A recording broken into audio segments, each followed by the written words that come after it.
सन्मान केला जातो।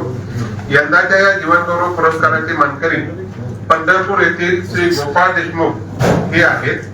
त्यांच्या ऐतिहासिक, संशोधात्मक व साहित्यिक लेखनातील योगदानाबद्दल त्यांना हा पुरस्कार देण्यात येत आहे। पुरस्काराचं स्वरूप असं आहे: रोख रक्कम 51,000 रुपये, स्मृतिचिन्ह, गौरवपत्र, शाल, श्रीफळ। आणि हा पुरस्कार शनिवार दिनांक 1 ऑगस्ट 2026 रोजी विद्यापीठाच्या 22व्या वर्धापन दिन समारंभ आपण आयोजित केला त्या दिवशी हा त्यांना देणार आहोत। हा कार्यक्रम सकाळी 8 वाजता ध्वजारोहणाने सुरू होणार आहे। ते ध्वजारोहण कुलगुरू मी स्वतः करणार आहे। त्यानंतर सकाळी 10 वाजता विद्यापीठाच्या मुख्य सभागृहामध्ये पुरस्कार वितरण सोहळा पार पडणार आहे। या समारंभात मुख्य अतिथी म्हणून रसायन तंत्रशास्त्र संस्था मुंबई विद्यापीठाचे माजी कुलगुरू पद्मश्री प्राध्यापक डॉक्टर गणपती दादासाहेब यादव हे दूरस्थ प्रणालीद्वारे हजर राहणार आहेत। आणि पुणे येथील आयकर आयुक्त डॉक्टर नितीन रघुनाथ वाघमोडे हे उपस्थित राहणार आहेत। तसेच यावेळी विद्यापीठाचे प्रकुलगुरू प्राध्यापक लक्ष्मीकांत दामा, प्रभारी कुलसचिव डॉक्टर अतुल लकडे आणि माझे सगळे संविधानिक अधिकारी, कर्मचारी, शिक्षक, शिक्षकेतर कर्मचारी, विद्यार्थी हे सगळे उपस्थित राहणार आहेत। याचबरोबर विद्यापीठाच्या विविध पुरस्कारासाठी प्रस्ताव मागण्यात आले होते। त्यानुसार तज्ञ समितीने विविध पुरस्कारांची देखील निवड केली आहे। याही पुरस्कारांचे वितरण शनिवारी होणार आहे। विद्यापीठाच्या वर्धापन दिनाच्या या सोहळ्याला विद्यार्थी, शिक्षक, प्राचार्य, विविध अधिकार मंडळाचे सदस्य, शिक्षणप्रेमी नागरिक हे उपस्थित राहतील अशी अपेक्षा आहे आणि राहावं असं त्यांना विनंती आहे।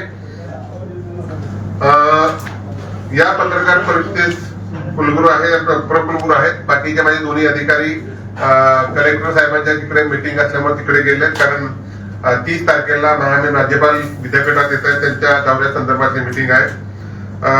या कार्यक्रमामध्ये इतर जाहीर झालेले पुरस्कार असे आहेत: उत्कृष्ट महाविद्यालय पुरस्कार, हा पुरस्कार Walchand college of arts and science Solapur यांना गेलेला आहे। उत्कृष्ट प्राचार्य पुरस्कार प्राचार्य doctor Satyajit Kantilal Shah, Hirachand Nemchand college of commerce Solapur. उत्कृष्ट शिक्षक पुरस्कार विद्यापीठ डॉक्टर प्रभाकर नागनाथ कोळेकर, सामाजिक शास्त्र संकुल, पुण्यश्लोक होळकर सोलापूर विद्यापीठ। उत्कृष्ट शिक्षक पुरस्कार महाविद्यालय प्राध्यापक डॉक्टर बापू भीमाराव, वसुंधरा कला महाविद्यालय सोलापूर। उत्कृष्ट शिक्षकेतर अधिकारी पुरस्कार वर्ग 1 व वर्ग 2 विद्यापीठ श्री नशीर बशीर मिया देशमुख, कक्षा अधिकारी, पुण्यश्लोक होळकर सोलापूर विद्यापीठ। उत्कृष्ट शिक्षकेतर कर्मचारी पुरस्कार वर्ग 3 विद्यापीठ श्री ज्ञानेश्वर अर्जुन निंबाळकर, सहाय्यक कक्षा अधिकारी, पुण्यश्लोक होळकर सोलापूर विद्यापीठ। उत्कृष्ट शिक्षकेतर कर्मचारी पुरस्कार वर्ग 4 विद्यापीठ श्री शिवराज माणिकराव मिटकरी, शिपाई, पुण्यश्लोक होळकर सोलापूर विद्यापीठ। उत्कृष्ट शिक्षकेतर कर्मचारी पुरस्कार लिपिक संवर्ग महाविद्यालय श्री अशोक लक्ष्मण कोरे, ग्रंथालय लिपिक CB खेडगीज science, Raja Vijaysinh commerce and Raja Jaysinh arts college Akkalkot.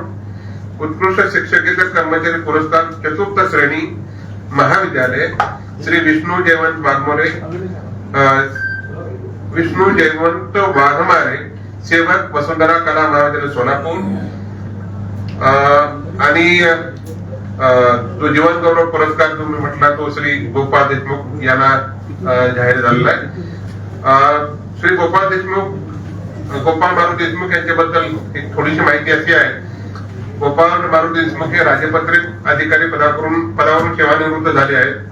त्यांनी गहिवर ग्रामीण कथा संग्रह तसंच सोलापूर जिल्ह्याची बखर ऐतिहासिक संदर्भ ग्रंथ, असे झुंजले वीर मराठी कालीन लढाया, मराठी दौलतीचे नारी शिल्प, मराठी दौलतीतील मातोश्री जिजाबाई पासून 15 कर्तृत्ववान स्त्रियांचे ऐतिहासिक कार्य सांगणारा ऐतिहासिक ग्रंथ, तसेच सोलापूर जिल्ह्याचा इतिहास, या सोलापूर जिल्ह्यातील ऐतिहासिक घराणी त्यांनी इतिहासातील केलेले पराक्रम व स्वराज्यासाठीचे योगदान, गावागावाचा इतिहास असा बृहत ऐतिहासिक संदर्भ 700 पानाचा त्यांनी प्रसिद्ध केलेला आहे। 2 राजधान्या मंगळवेढा ब्रह्मपुरीचा इतिहास, मंगळवाडा येथील प्राचीन राजवटीच्या शिवकालापर्यंतचा इतिहास, औरंगजेब बादशाहच्या 4 वर्षे मुक्कामातील ब्रह्मपुरीचा इतिहास, सुभेदार मल्हारराव होळकर एक राष्ट्रपुरुष, गेले 100 वर्षानंतर मल्हारराव होळकर यांचे ऐतिहासिक कार्य विशद करणारा ग्रंथ आहे. तसेच राजे माधवराव तथा महाजी शिंदे अली बहादर शिंदे घराण्याचा इतिहास उलगडणारा संदर्भ ग्रंथ त्यांनी लिहिला आहे.